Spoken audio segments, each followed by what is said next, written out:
Hello everyone at St Thomas Cantaloupe. It's really great to be able to join you for this collective worship. For those who have no idea who I am, because it's been so long since I've been coming into the collective worships in person, and so long since you guys have come down to St Peter's Church as well. My name's Reverend Andy, and for the last few years Elliot has been working with me, and I know he's done a fantastic job with the collective worship videos for you all there, and I know you're all going to be really missing him as he's moved on now to Croydon. Last week you'd have seen one of my other friends and colleagues that I work with, Heather, who did a story about someone called Simeon and Anna who met little baby Jesus. Well, we're going to continue that story today, and baby Jesus, we've kind of skipped a few years, and he's grown up, and he's now 12 years old, so he's missed his whole primary school in the story, but he's now 12, and once again we're joining him as he goes back to Jerusalem. But this time, the reason they're going back to Jerusalem is because they're going to a big, massive festival. Hey, come to my party!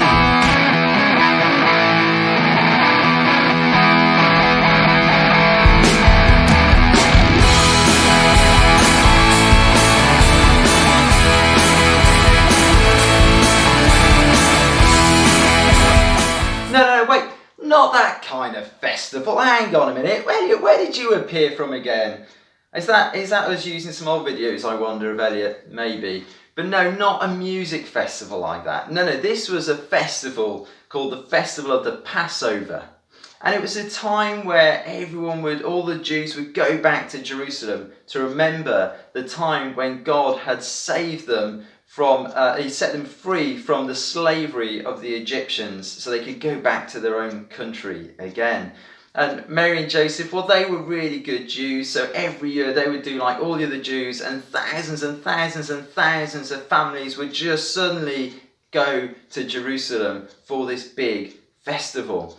And during the festival, rather than kind of loads of bands and music playing and everyone watching them on a big stage with loads of lights and everything, now this was a festival where they would go to the temple and they would give their thanks and their worship to God, but they would also spend a lot of time eating together as well, these special meals, as they remembered the story from what had happened before. But this year, when Jesus was 12, something a little bit different happened, and something a little bit strange. Okay, well, maybe not quite that strange, but I wonder what you did over the Christmas period. Did you stay at home, and did you watch any TV at all? I wonder. I bet you did. I wonder what you watched. Well, I've got a little 7-year-old boy. He's at a different school to the one you're all at. And for him, he discovered for the first time the film Home Alone. Have you seen it? Did you watch them over the Christmas period? They were all on. All 4 of them we watched over the Christmas period. And the story is really simple. There's this big family there's this mum and this dad, and they have lots of children, and they're going on holiday. But when they get to the place they're going, they realise that they've left one of their children behind. He's at home alone. Well, I say that because that's kind of what happens in our story today. You see, like every year, Mary and Joseph get their children together and they head to Jerusalem for the festival of the Passover. And as they're all travelling back to their home where they come from at the end of the festival, they've been travelling for about a day, so a whole 24 hours they've been travelling for, and then they suddenly notice something. Jesus isn't with them. Where is he? Mary begins to panic. I'm sure she was shouting at Joseph, "Joseph, where's Jesus?" They're all asking each other, "Where's Jesus? Is he with you? Is he with you?" And they realise he's not there, and they don't know where he is. They spend the next 3 days trying to find him, trying to work out where he is, and eventually they end up all the way back at the temple in Jerusalem.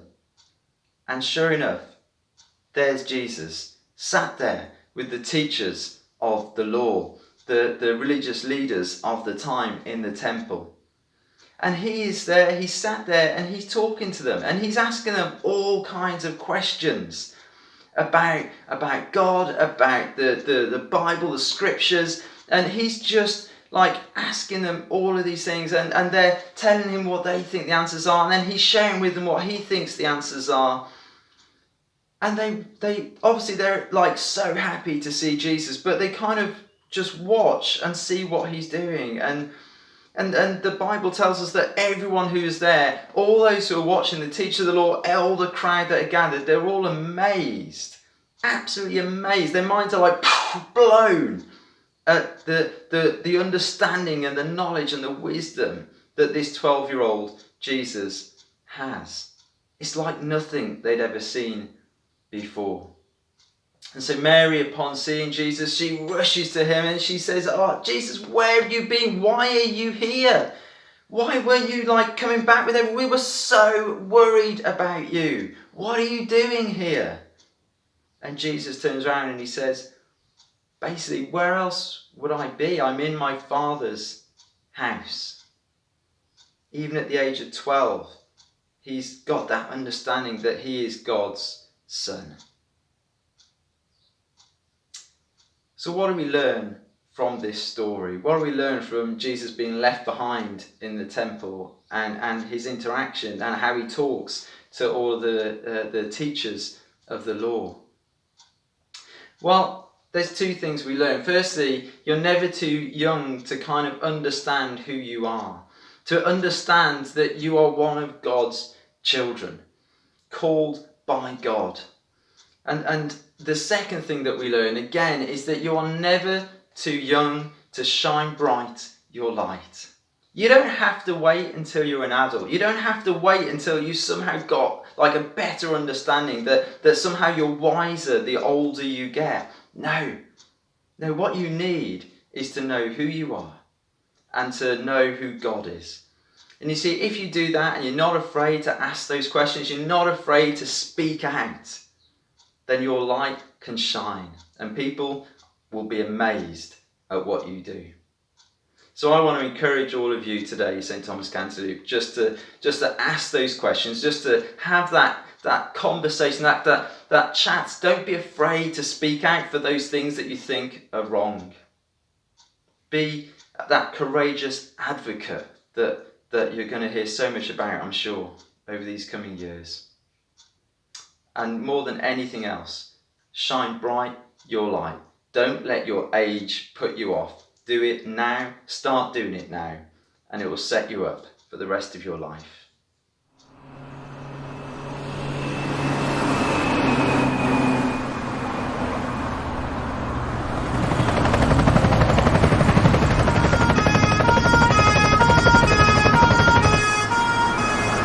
Stop.